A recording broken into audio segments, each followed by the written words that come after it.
Are you acting healthy but still feeling sick? These are some of the ways that we've been brainwashed in our society to be healthier, but they're not actually helping us. We've all been there. We've been following the latest health advice, but we aren't actually feeling any better. We don't feel any healthier. So what's going on?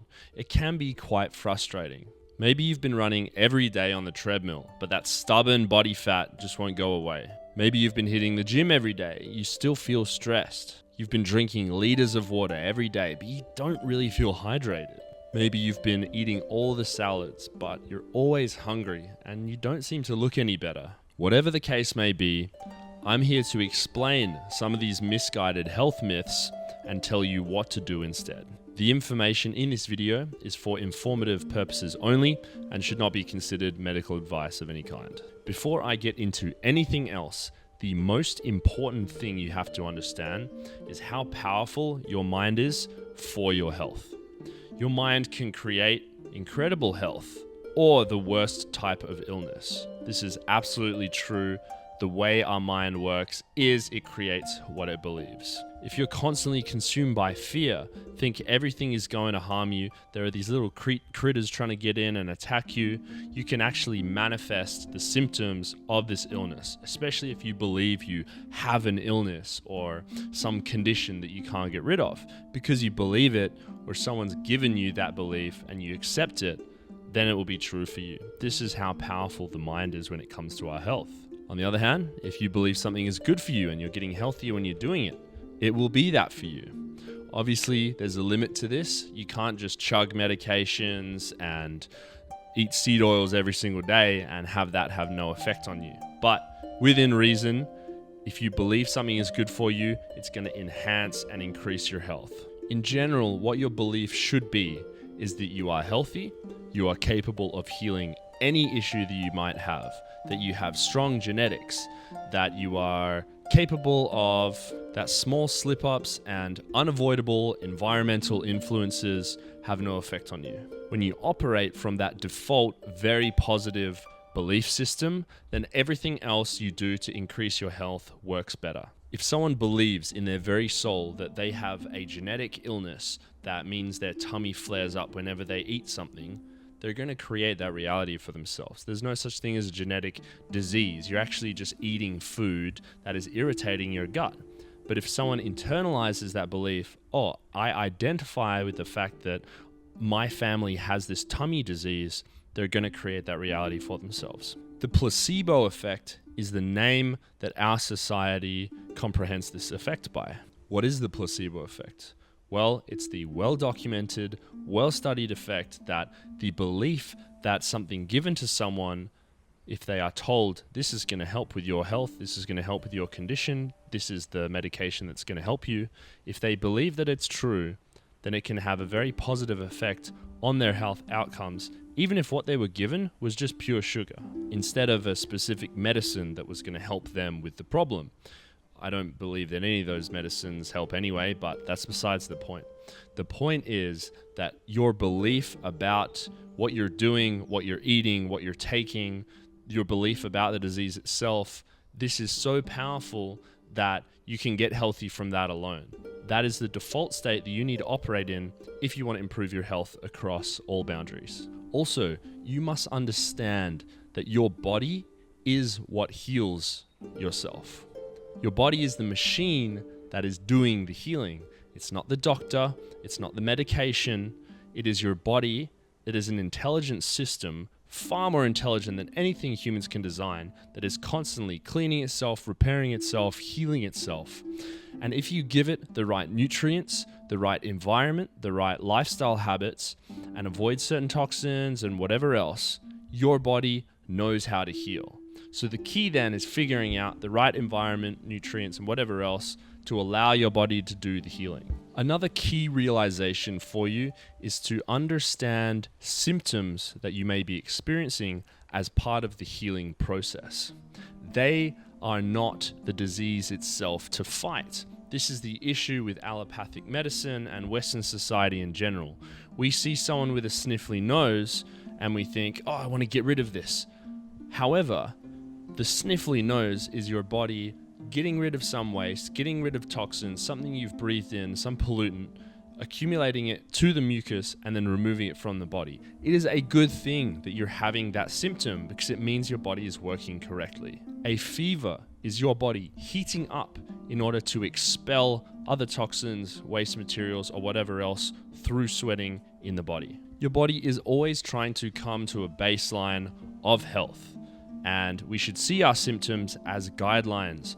Obviously, it can't be pleasant if you experience very, very bad symptoms consistently, but that is also a very important signal. If you weren't receiving pain, if you weren't feeling bad all the time, then you wouldn't know something was wrong. So again, shift that attitude into, I'm grateful that my body is trying to tell me that I have something to fix. This is the mentality which is going to improve your health the most, which is what we want. Now, with symptoms and the body's healing process, that's kind of a topic that I can go really deep into, and I'm going to talk about that in a different video. So, moving on to where society leads us wrong when it comes to health. In no particular order, avoiding bacteria. This is a very common belief that most of people have, is that if you avoid bacteria, you use the antibacterial sprays, you wash your hands every 20 minutes, you don't touch public things, then you're going to avoid the bacteria, and the bacteria is going to not invade your system and make you sick. It's a very common belief that I used to hold as well. However, when you understand that our bodies, every single function, the food we digest, the repair, the cleaning, all of that is done in symbiosis with trillions of bacteria, literally trillions. So how could it be that taking on one little bacteria from outside is going to come in and cause all that damage? We have things like salmonella, Ebola, these scary bacteria names that you hear the media talk about inside our bodies right now, and they're helping us to digest and do those other things that I told you about. This has to mean then that bacteria doesn't necessarily mean bad. There are some situations where the bacteria can overpopulate because the environment is so toxic itself and the bacteria is trying to do things and it doesn't work. That doesn't mean it's the fault of the bacteria, and it doesn't mean that your health is going to be really good if you just get rid of all this bacteria and then you'll be clean and sterile and then that's it and you'll be healthy. That's not really how it works. The bacteria kind of thing, probably a topic for another video as well. I want to get through this list. Bacteria is a long topic, so I'll do another video on that. You should eat less meat. It's good for you. Avoid meat. Okay, while low quality cooked meat, fast foods and things like that is not something that should be your entire diet, I do believe in having fruits, dairy, cheeses and things like that. They tell you to eat less meat, and the globalist policies and the environmental people that say you should eat less meat, it's better for the environment. All of that is a psyop. The same thing with eating less eggs, whatever it is.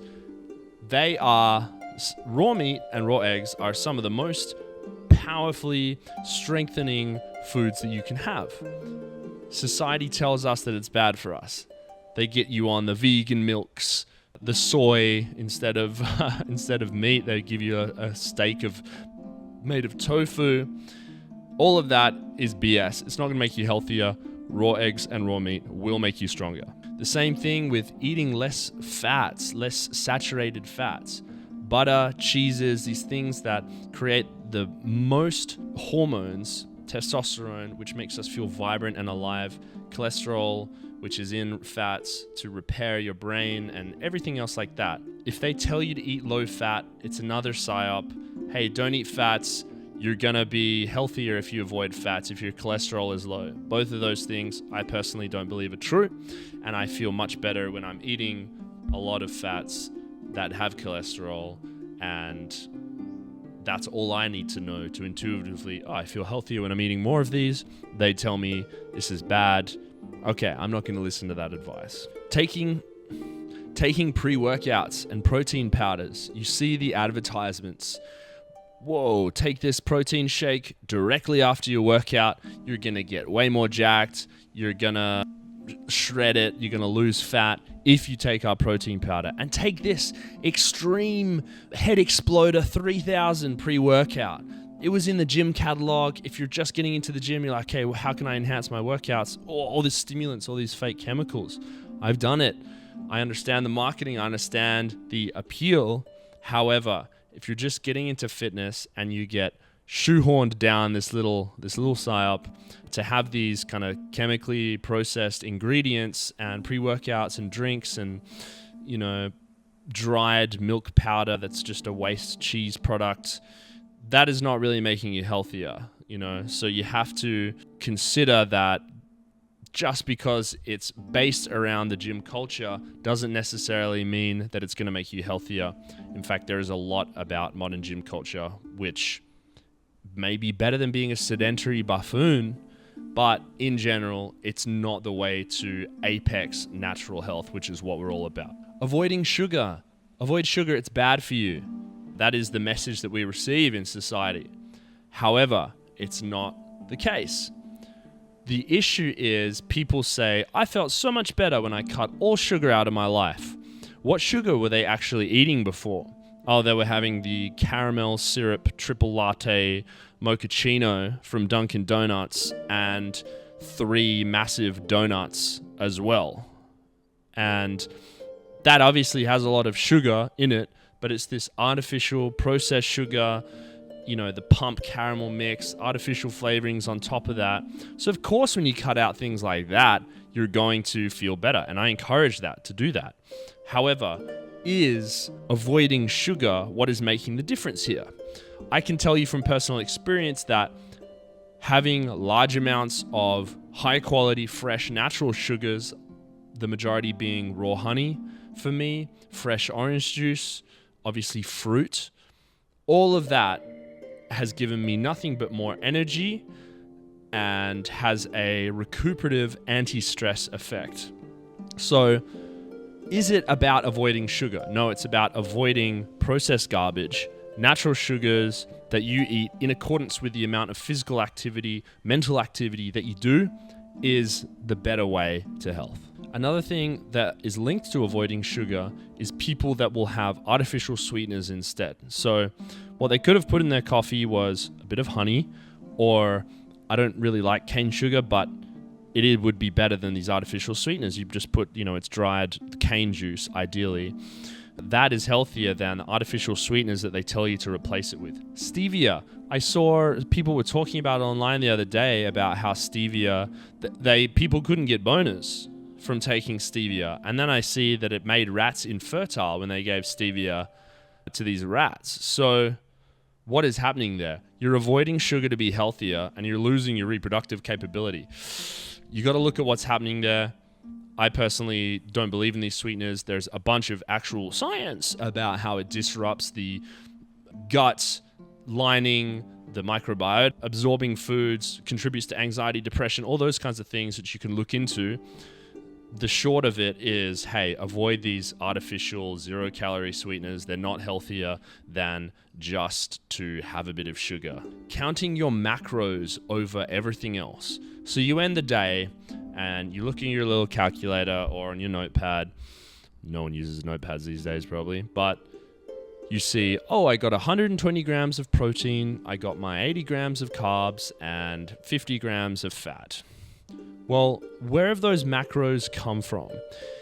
This is the issue with talking about macros is people will eat a burger that's been fried in seed oils and they'll look at the numbers on the back of the burger packet and say, 20 grams of protein, 6 grams fat. Okay, add it into my little calculator. Yep, I got my macros for the day. Does that make that burger healthy? Is that contributing to the vibrancy of your body's maximum health? No, it's not. So you have to look at what micros did you get? What micronutrients, what minerals, what kind of living food enzymes did you get that day? And if you're purely focusing on the macros, you're not going to get the maximum amount of health. I see these processed absolute garbage, protein drinks in a plastic bottle, and it's got a big oh, 20 grams protein get your macros. And people just drink it like, yeah, I'm getting 20 grams protein. Wow, that's healthy. That's not the mentality you have to have. Soy milk. Of course, this is a bit of a meme at this point. However, there's likely still I see like there's a focused effort to tell people that soy milk is healthier than normal milk, that oat milk is healthier than the normal milk. I've been in coffee shops where I'll see fairly jacked, fit guy, kind of surfer looking, and he'll come in and he'll say, yeah, I'll get a grande cappuccino with soy milk, please. Or I'll get it with oat milk. And I just look at him, I'm like, look, peace and love. I'm not judging. But it just goes to show that, of course, look, milk from the cow, no other processing done to it. Ideally, it's raw. You are ludicrous if you're going to tell me that getting oat sludge, mixing it with rapeseed oil, artificial sweeteners in a plastic box, that just like sitting in a warehouse for weeks, then that being heated up and put in your coffee, that's healthier because it's not normal milk. That's insane. It's, you really have to think about it in terms of that. There's enough propaganda that kind of relatively healthy people are eating that way. So soy milk, oat milk, it's not healthier than normal milk if you have believed that. Overcooking food, or making sure that you cook food to enhance the protein availability or whatever else. Cooking food, unless you're talking about things like potatoes, rice, or starchy vegetables, cooking animal products and fruits and other things like that is only ever going to decrease the nutritional availability of that food. That is why we prefer raw milk above pasteurized milk. It's why we prefer raw meat over cooked meat. People have a bit of a fear, particularly with chicken, to avoid any food that hasn't been completely cooked through so that it's safe of the bacteria and the salmonella. Again, I mentioned that before. There's really nothing to be scared of. I've eaten raw chicken. I've eaten chicken that is kind of pink in the middle. It's much more tasty. I've eaten raw ground beef. They say that's one you should avoid. I've eaten it for years. No worries. People having a ground beef burger where they're cooking both sides and they think, oh my God, there's red in the middle. What's going to happen? Nothing's going to happen. It's perfectly fine. You're not going to get sick just from that. And so being this militant about overcooking your food, it's not going to help. It's going to decrease nutrients.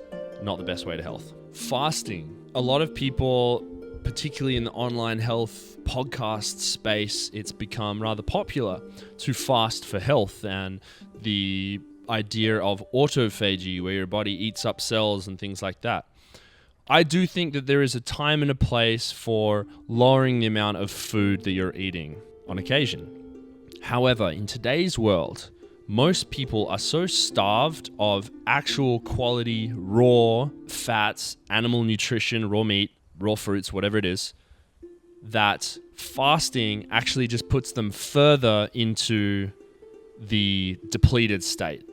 And rather than fasting, most people should be going into changing their diet a little bit so they're getting more nutrients, they're getting more raw fats, so they're able to do more, heal more, detox more. And in that case, that is going to be healthier than a fast. Women should not be fasting a lot of the time. Men do better with it. Like I said, if you're doing it for spiritual reasons, you want to cleanse the body of that. Otherwise, your diet is very nutrient dense and you want to do it as a willpower thing. Yes, there's definitely an argument for having a fast and doing a fast of some kind. I do not think it is the absolute cure-all that people should be doing regularly. I think they should be done intently. And the other thing is, if someone goes on a fast, and that means that fast is stopping them from eating processed garbage that they would otherwise eat for breakfast, lunch, and dinner, yeah, your body's going to be like, whoa, I'm not getting poisoned anymore. This fast must be really good. Yeah, but not eating the processed things would also make you feel good, and probably adding some beautiful, delicious, natural, raw whole foods on top, you're going to feel even better than you did off the fast because you were avoiding those things. So yeah, that's something to consider. Intermittent fasting especially, If you're waking up in the morning and going hours and hours and hours without food, if your body is not nutritionally repleted and high in minerals and these other things, it can end up being just a little damaging, little intense, and isn't necessarily going to bring you back to optimal health. Plastic containers. Yep. Getting into the gym, I'm going to carry my big plastic water bottle with me, so I drink all the time, and I'm going to take my meals in plastic and I'm going to bring them into work and microwave them. This is something I used to do at the office job that I used to have. I would bring a plastic tub with a little steamer tray in the bottom, and then broccoli, a little bit of water, microwave it for 2.5 minutes, and then just eat that broccoli. And it was, microwaved in the plastic container, munching on the broccoli, and I was like, I'm so healthy. Broccoli, some people like it. I believe if they have an intuitive desire to eat it and it makes them feel good, yeah, cool. It's not something that I eat constantly. I would maybe eat 1 or 2 pieces every now and again if it's there and it's like a nice steam and it's vibrant and it's crunchy, it's not overcooked. But I was under the false belief that microwaving, steaming my broccoli in plastic was a healthy thing to do, when I would have been better off just avoiding that entirely. The plastic containers in general, look, sometimes that is unavoidable with the modern world and access to food. If I found raw milk in a plastic bottle, I would drink that rather than not having any raw milk at all. So that is the trade-off. However, if you're looking to get into health and everything you're doing is to take meals everywhere you go in plastic containers so that you can microwave them and get your macros in, that is just not the way to do it, in my opinion. So glass containers, they're easy to get. We're eating raw, so we don't need to microwave things. You're already much, much better off eating like that than microwaving these plastic containers of food. Most meal prep companies are, they cook the food, they put it in plastic, they wrap it in plastic, they freeze it, then they send it to you, and you get the healthy food to eat. That is what a lot of people will do if they make the commitment.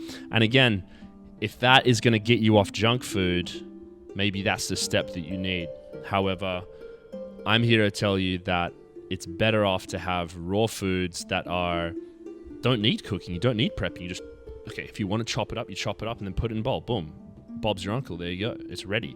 Once you have the knowledge, it's much easier to eat healthily because you don't have that whole thing of needing to cook an elaborate 3-ingredient meal, which most people don't have a lot of time for if they're busy with work and things. And that's a big barrier to eating healthy. And I understand it. I used to be like that. So I used to be in that position. So really having the understanding that you don't need to do that, raw animal foods are better, you can just put it in a glass container and you're good to go, is actually really, really beneficial. Use sunscreen. Slip, slop, slap, Put on this chemical sludge so that you can avoid the sun and you don't get sunburn and you don't get any sun exposure, because that's healthy. If you follow me, you probably know that by now. Sunscreen is full of the very chemicals that will burn up in your skin, cause skin damage, cause skin cancer. The sun is not what is harming you here. It is not something that needs to be protected against. If you do want to minimize your sun exposure, simply go out of the sun. Put a t-shirt on, put a cap on, put a long sleeve on. You do not have to put these chemical sludges, which have been shown to and literally recalled from shelves in stores because they've been linked to cancer. So there you go. Any chemical that's been isolated and put into a random mixture in order to solve a health problem that actually isn't a health problem, that is going to contribute to things like cancer and bad health in general. So understand that sunscreen is not something to be used, in my opinion, and the sun is not something to be avoided at all. It is the source of all vibrant health in this world. Low calorie equals healthy. No, it doesn't. What low calorie means is that there's actually no real nutrients in it. There's no real food in it. It's a 0 calorie, high protein cookie that's been artificially sweetened, and we took out all the real sugar and we turned it into some freak monster cookie that, oh, it fits your macros. No, that is not how you get to true health. Please do not think that way. 0 calorie does not mean healthy. We need calories to survive. Taking certain injections to boost the immune system. Now, I can't really go into detail here, but for those of you that understand what I'm talking about, taking any chemical mixture, injecting it under your skin into your body in order to be healthier. That is not what is happening. That is not possible with that whole sequence of events. And there's been much evidence of doing that negatively harming your health. The human body does not need anything other than the natural environment, high quality foods, and a solid lifestyle in order to be healthy. You do not need these mass-produced, very profitable medicines that get injected into you. So that's all I'll say on that. Drink 8 glasses of tap water. Yep, to be healthy, we need 8 glasses of tap water a day. What are they putting in the tap water? What medications, what fluoride-related compounds that affect the pineal gland and the brain in humans are in your tap water? So you have the government or whoever else recommending drink 8 glasses of tap water a day so that you can be healthier. That is not the case. There's plastics, medications, everything else that pollutes the water, chlorine. Avoid tap water completely. You don't need 8 glasses of even really good water in order to be healthy per day. So there's 2 reasons that statement is wrong, but a lot of people are told that they need to chug down tap water in order to be healthy. 8 glasses, that's not the case. What you do need is perhaps living spring water that you harvest yourself in glass on occasion, making teas with it. In general, I mostly drink milk and fruit juices and celery juice as my hydration. I'm not really sipping on water much of the time unless it is a water and I'm adding my own minerals, which is also an option. So 8 glasses of water is not needed. Taking chemically synthesized supplements. Now, this is something that I've changed my mind on over the last year and a bit. Taking something that has been created in a laboratory using most of the time petrochemicals, which are substances derived from oil. It's a huge industry. It's what most medications are made out of, is petrochemicals. Most supplements are made out of that as well. And I'm talking about the supplements that are like vitamin D, vitamin C, vitamin A. That doesn't really exist in nature. If you think about it, they say vitamin C is in oranges. How did they figure out that? Okay, they've taken oranges, they've usually burnt it, heated it up to a ridiculous amount, taken that dust, extracted something else, added a chemical, mixed it up again, boiled it, and then scraped off something at the end, called that vitamin C. Now, I don't know if that's the exact process of manufacturing vitamin C, but that is the process for most of these vitamins, even if they're naturally derived, right? That is not the same thing as whatever is in oranges that is good for us. People say you need vitamin C in order to be healthy and have a healthy immune system. Eat the oranges. Oranges are healthy. Taking a supplement of a bottle of pills of a substance that's been made in a lab, that is not vitamin C.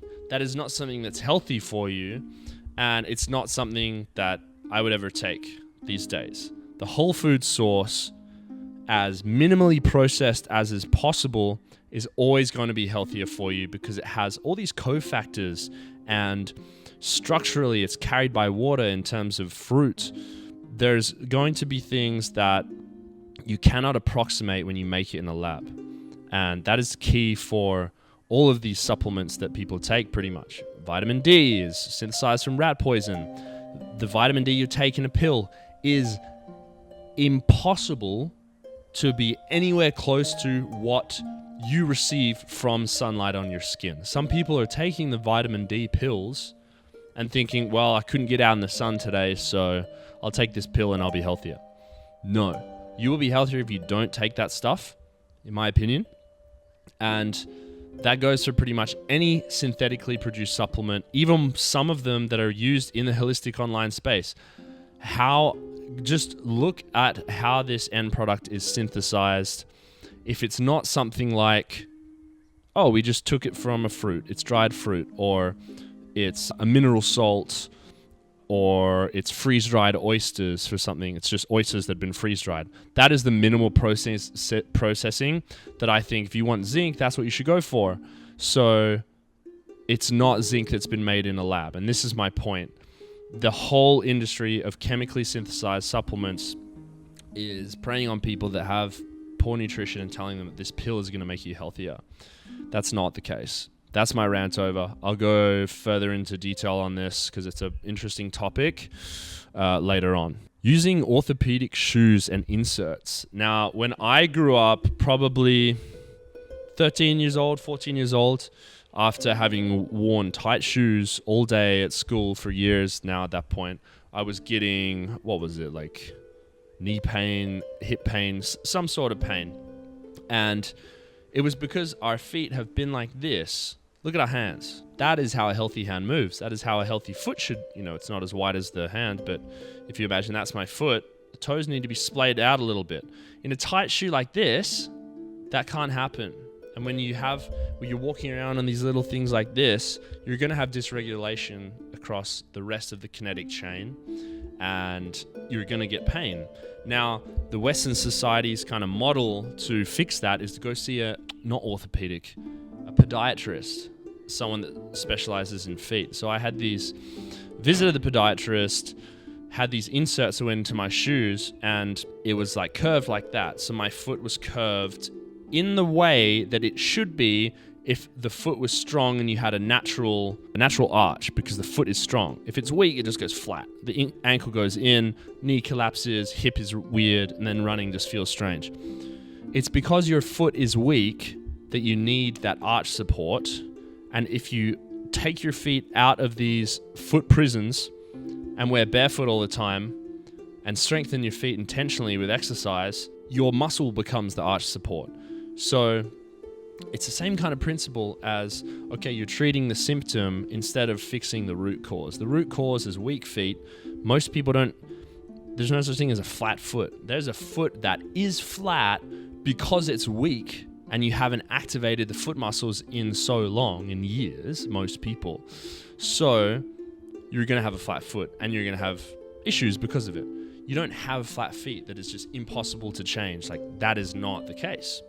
And that's the case with so many health conditions that have been accepted as genetic, as something that you just have for the rest of your life, and you take your medication and you go to your class and you get charged for it and you buy your medicine.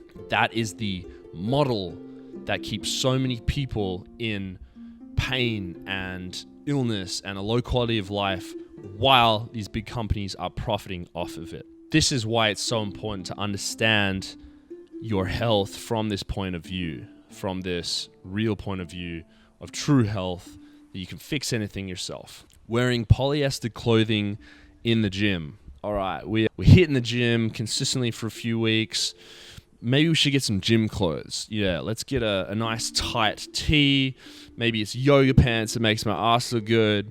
I want the tight ones that shrink me up and make my arms look bigger. Yeah, then I'll go to the gym wearing this. And usually those products are made out of polyester, nylon, whatever it is. Again, petrochemical synthesized fabrics that have been treated with flame retardants because they're flammable.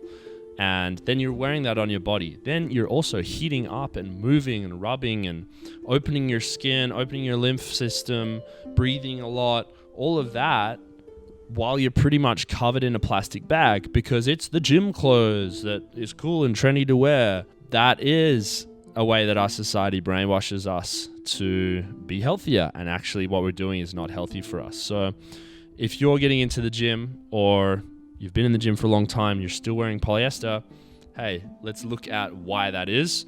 It's not ideal for your body. When you wear loose, baggy, cotton clothes, I'll wear linen to the gym sometimes. This is going to enable your skin to breathe. You're going to sweat better. You can move better. and we're going to release the toxins out of our body. You're not putting new toxins in by wearing that new plastic bag around you, and that's going to be a much healthier way to train. Ideally, you're naked in the sun exercising. That's the healthiest way. But, we live in a society where we have to wear clothes. Boring, I know. So wearing cotton, linen, other natural materials, wool is the best thing to do if you're looking for it. Healthy clothes. True health. Same thing goes for if you're on an outdoor hike and you go to the camping store. Man, camping stores, pretty much everything is synthetic in there because it's this high-tech fabric that wicks sweat and everything. I've done so much hiking in good wool and even just normal cotton, and it's comfy. I sweat gets wicked way better than these synthetic materials. I've climbed mountains in cotton and waxed linen and snowboarded in them and stuff. The benefit of going out for a nature walk and then you're covering yourself up completely in synthetics, avoiding the sun, not getting the green light on your body as well from the filtering in the leaves. All of that is, again, not supremely healthy and is one of the things that we get mixed up. Blue light in the gym. We think, let's go to the gym, let's be healthy. And then we'll get to the gym and they have these blasting fluorescent lights. That seems to be what most gyms are using these days. If you have a gym that has a lot of natural lighting, boom, amazing, that's great. And that should be the norm for the new future physical wellness spaces that we create, that I will create, where natural lighting is the focus. If there is lighting, then it's incandescent, it's heat lamps, it's infrared. The vibe will be so much better. I get it, some people want to work out at night. Maybe I'll even put fire lanterns on the walls if I can do that. My point being, if you want to get healthier, going indoors to a box where you're blasted with blue light is not the ideal move. So if you have a choice to find a gym with better lighting, do so. If you can work outside in the sunlight, that's even better for true health. Going for a run, it is a positive thing that you are making yourself move outside and improve your exercise. However, you got to think about where you're running. If you're in a city and you're going outside, you're putting your foot prisons on, you're wearing your polyester, and you're running up and down the main road where you're breathing a lot of car fumes, how much good is that really doing for you? It's hard to say. My recommendation would be that if you want to go for a run, make sure you're doing it in a place with clean air as much as is possible, a park, you have barefoot shoes on, you're wearing cotton. It's an entirely different experience. And a lot of people will get discouraged because they don't enjoy going for a run in polyester and weird tight shoes and they breathe in fumes and they get home and they're like, oh, actually that wasn't that nice. And maybe it is better for them to put on some cool, loose clothing and go for a stroll in a park instead. That is going to be much healthier. And this is the point I'm trying to get across. We want to maximize the natural way of life, minimize these toxic modernities that we have to put up with. Well, we don't have to put up with them, but you know my point. Maximize natural life, minimize the things that are toxic, processed modernities that uninformed people push as the healthy thing to do. Taking painkillers. Just like you don't want to avoid symptoms, you don't want to feel pain and take a painkiller and just ignore it. That's what a lot of people do. I have a headache. The smart thing to do is think, why do I have a headache? I'm probably dehydrated. That's mainly it. I should have some water with some minerals added in. Thanks, brain, for making my head hurt. Now I can go fix that problem. So otherwise, taking the painkiller for every small, I've got a stomach ache, I've got a headache, my arm hurts a little bit, I'm going to pop a painkiller and do that instead. That is not ideal. Painkillers, obviously, synthetic petrochemical things that have an effect on our body that might not necessarily be the best. And they also give our body something extra to process, the liver something to filter. I mean, what is it, Tylenol? I've seen a lot of opinions about that just being super poisonous, and I believe that 100%. People die from overdosing on it. Okay, well, if you can die from overdosing on something, then probably a smaller amount is not that good for you. And I know there are exceptions to that kind of principle, but You can't overdose on ginger. If you have just so much ginger that it's like, oh, you're not going to die from it. This is the difference between petrochemicals that can be dangerous and the natural, unprocessed, whole food things, herbs, minerals that are actually naturally derived. There's no real, maybe some of them will make you feel a bit sick, but you're not going to die from having too much rosemary, for example. Willow bark is what aspirin is derived from. There are natural painkillers, there are natural cleansing tools, there are natural ways of helping with any symptom or illness that we should have that we have simply forgot. And this is a great idea for another video that I'll do where, common herbs that can be used for ailments, which I'll get into. But the point being, taking things like painkillers, taking things like antibiotics to just nuke your body's bacteria. Okay, you are your bacteria. So what are you doing by killing it? Why do people take antibiotics? To reduce symptoms. Oh, I have an infected finger. When you, for instance, hurt your finger, there's damaged tissue inside. It swells up to cause the inflammation so that your body can direct blood flow, nutrients, the bacteria can get in and break down the damaged cells and then remove them from the body. That's what is happening there. But we see that as, oh, I'm infected. I've been attacked and invaded by these little things that are taking over my finger. Better slam some antibiotics so that stops. And for one, you don't even know if it is stopping. 2, do you want to stop the healing process? No. 3, a lot of the time people be like, the antibiotics didn't work. Yeah, because there's no way that this specific healing reaction is going to be positively impacted by you taking a poison, essentially.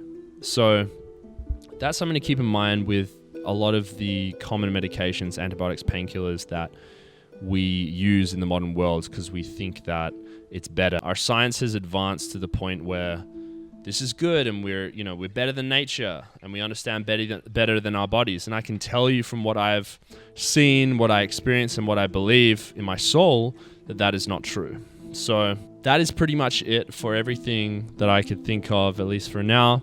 I hope this information was helpful to you. I hope that it stokes up some discussion within yourself and challenges your beliefs, because that is what we're all about in order to create the most coherent, best worldview for ourselves that works the best, improves our health the most. And I encourage any questions if you guys have and you want me to expand a bit further, drop them in the comments below. I'll see you in the next video. Thank you so much.